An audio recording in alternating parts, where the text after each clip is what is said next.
You never lose that hope. Luca is 3. For him to be focusing on our camera this intensely, to have his eyes move as we move, is nothing short of a miracle. Before, he was just like looking through us. At 5 weeks old, Maria Cardona's youngest child was diagnosed with a rare gene disorder that caused severe epileptic seizures. Lots of them. So he had up to 20 seizures a day before the medicine, and where is he now? He is in 1 or 2. A day. Maria gives all credit to a new age strain of medical marijuana called Charlotte's Web. You just put all of this. It's an oil she gives orally, like most parents give Tylenol. She had to move from her home in southwest Charlotte late last year to this Colorado Springs apartment in order to get it. Everybody that we tell them we're going to try medical marijuana, they were like, oh my God, he's going to get high. I'm like, he's not going to get high. No one understood.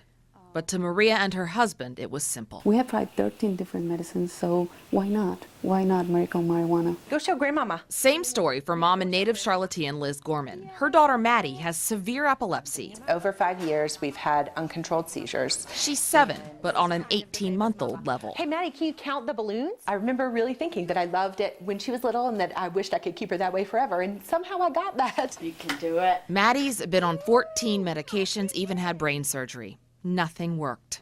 Within weeks of hearing about Charlotte's Web, Liz and Maddie moved to Colorado. Her husband had to stay in North Carolina for his job. We're nowhere near a therapeutic dose. We're at a very tiny dose still. But you've seen improvements in a very tiny dose. What is the secret behind this medicine?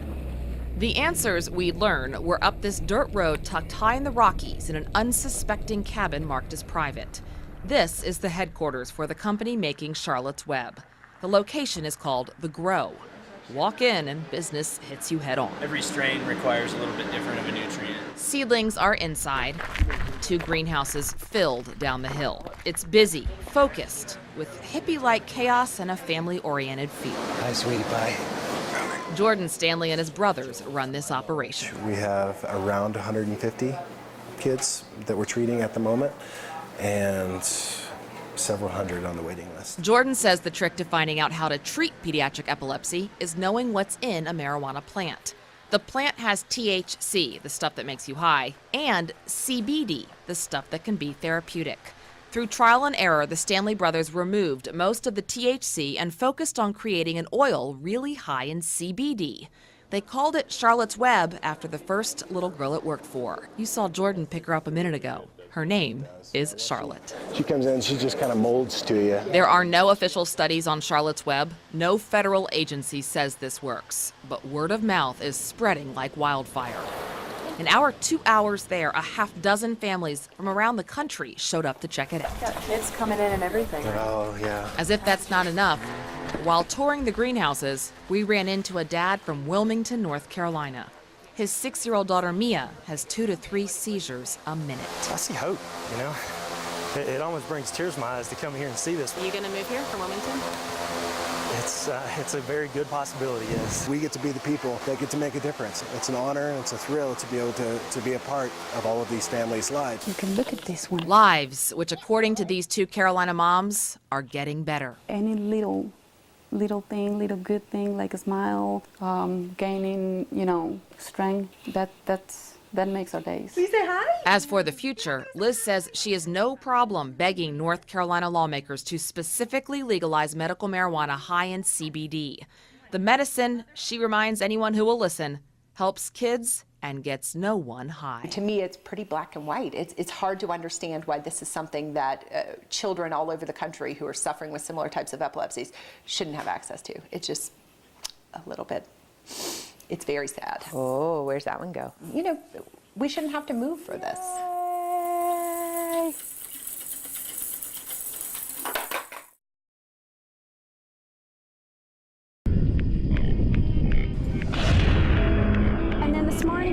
To leave, and I pressed the magic button. There are 2 things this garage door repairman doesn't know. 1, we are watching with a hidden camera. And 2, the door has a very simple problem. All right, well, let's check it out, see what's going on with it. Will he find it? Before we answer, let us explain why we called him in the first place. The door was banging. If you have a garage, what happened to Dorcas Rupert will at some point happen to you. A really loud bang. What happened next hopefully won't.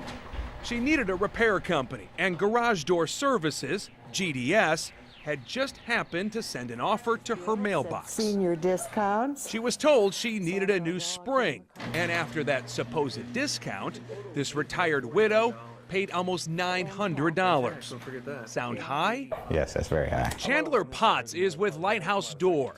He says his company charges less than a third of what Dorcas paid for the same job. 16-foot We also asked him to compare prices other disgruntled GDS customers paid for parts, like the $279 end bearing plate. That's like $30 to $40, depending on the size. A center bearing, $179. That's literally like a $5 part. The markup on this is through the roof.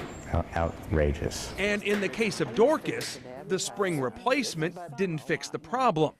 Another GDS repairman was sent out. Said I needed a bar. They charged her nearly $300 more. I'm not affluent. I'm on Social Security, a fixed income. Tiffany Hawks also had an encounter with Garage Door Services. Her remotes went on the blink. She typed overhead door Charlotte into Google. It pops up a website that looks like overhead door. But it's not. It's Garage Door Services. She was told the service call would be $39. The repairman tried to charge her $125.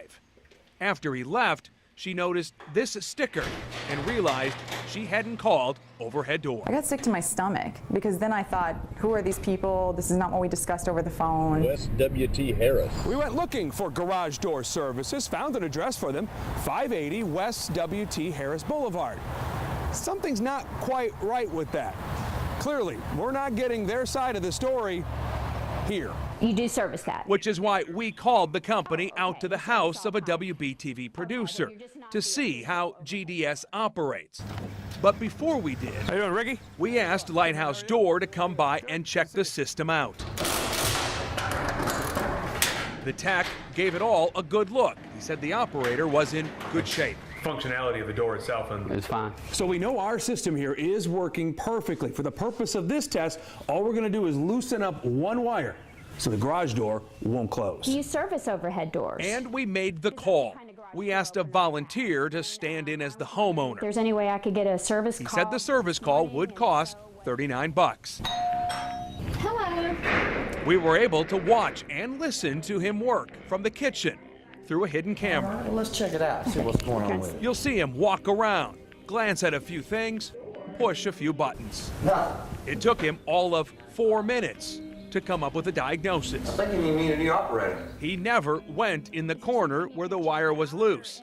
And the woman, acting as our homeowner, asked this question Is there something you can check out or anything? several times, I mean, is there like parts you can look at? several different ways. That's the only thing it could be.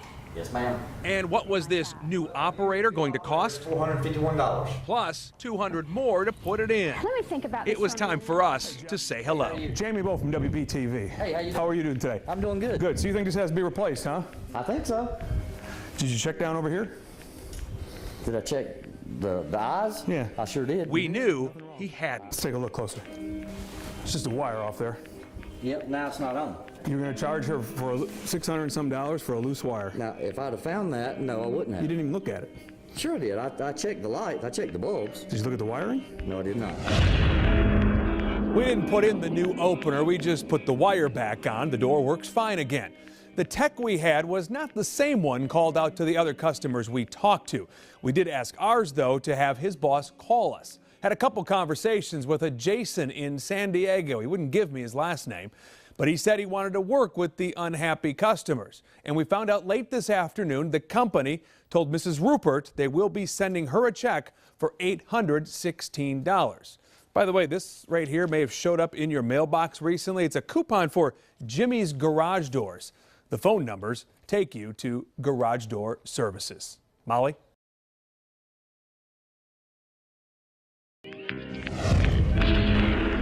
Casey Ballard wasn't expecting to hear from us today. No, I was not. We weren't expecting to be handed her personnel file from the time she worked at a now out-of-business fitness club in Lincolnton. Yeah, I was very upset after I got off the phone with you. I was hot. And they've got pictures of driver's license, social security card. Ronnie Ballard stumbled upon the information and contacted us. I was shocked. He found the binder in a dumpster outside the club. What are they throwing away? Can something be, reused somewhere else? What he found? Pages of information that would be a gold mine for an identity thief. W-4s, social security numbers, you name it. This is a page from an employee's doctor telling us that she has a positive pregnancy test. We took the book back to the club. How you doing, officer? And met up with Lincolnton Police Department Sergeant Spencer Summers. There we go. Wow. We gave him the book. W-4, social security numbers, everything. Certainly shouldn't be in there. To make sure the info was safe. I know the lieutenant's been on the line with the Attorney General's office. We got on the phone, called the company trying to lease the building. Well, you have police out here right now. Got a voicemail. Give me a call when you can. State law is clear.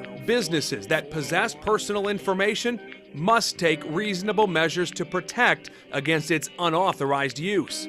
Sergeant Summers is making sure the info is protected, taking what else he found back to headquarters. I was shocked. Some relief to Casey and the others whose info was out there for anyone to see. And we just got married and we're trying to buy a house and that could stop us.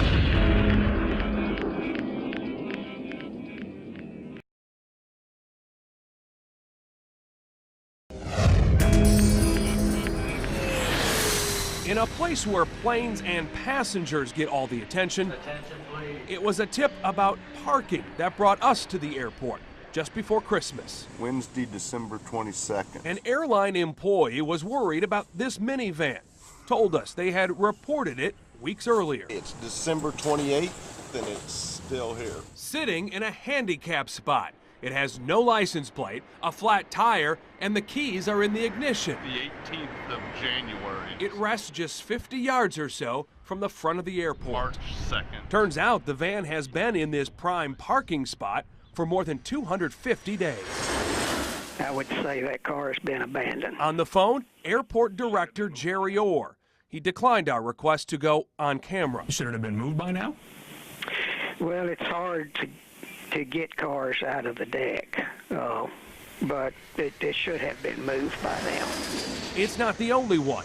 We drove around the hourly and daily lots and in the matter of an hour found several long resting vehicles. Someone's noticed it's been here a while because in the dust they've scribbled on here, gone to Mexico. And here's Illumina looking all lonely. It says here, guess how many years it's been here. Some we don't have to guess. The parking ticket is on the dash. August 25th of +09. And then there's this one, a battered Cutlass with the muffler hanging. This one has a parking ticket in here from November of '07. 3+ years it's been sitting here. We asked Orr why these long-term tenants haven't been moved. Oversight. Does that concern you in any way, that there's been an oversight there? Any oversight concerns me, but not from a security perspective. So why is that? Because I don't think a car in the parking lot is a security threat. There's a right way to do this and a wrong way to do this, and this is the wrong way. Ron Moore is a sometimes controversial, often critical former TSA agent. If we're going to be concerned about unattended bags, then we need to be concerned about unattended vehicles. We've seen vehicles used in airport bombings in Europe. The TSA has launched a program to train all parking lot attendants to be on the lookout for anything suspicious. It's not that we're paranoid or that we're afraid, it's that we're vigilant. Officer, I want to pass something along to you. In fact, we were vigilant. We reported the minivan ourselves. Right tire's flat and the keys are in the ignition. Told airport security about it way back in January. Anybody with any training would see that immediately. Or insist these vehicles are no more a threat than a car that pulled in today. But he admits those sitting cars should be towed. Does it trouble you that they haven't? It troubles me that we haven't done what we are supposed to be doing, yes. Orr told us all the vehicles have been vetted, but tonight we're told 5 of the 10 cars we ID'd are still there because the airport is gathering more information. The minivan we showed you also still there because of an ownership dispute. Now, one more thing here. Over the past 4 months, we've roamed the parking decks, walking around vehicles, looking in windows, writing down information. Not one time did security ever approach us to ask us what we were doing. Brigida?